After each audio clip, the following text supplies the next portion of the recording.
मराठ्यांच्या देव्हाऱ्यातली देवता आहे. तिची सरेआम विटंबना चालली आहे. हा बंदोबस्त झालाच पाहिजे. होत नसेल तर आम्ही तलवार घेऊन निघू पन्हाळ्याच्या वाटेवर.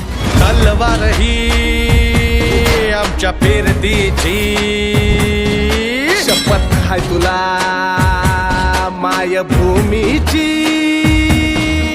मरणाशी सरत लावून नशान तुफान बेभान नाच करू व तुझी व शिवबाच्या पायावरी.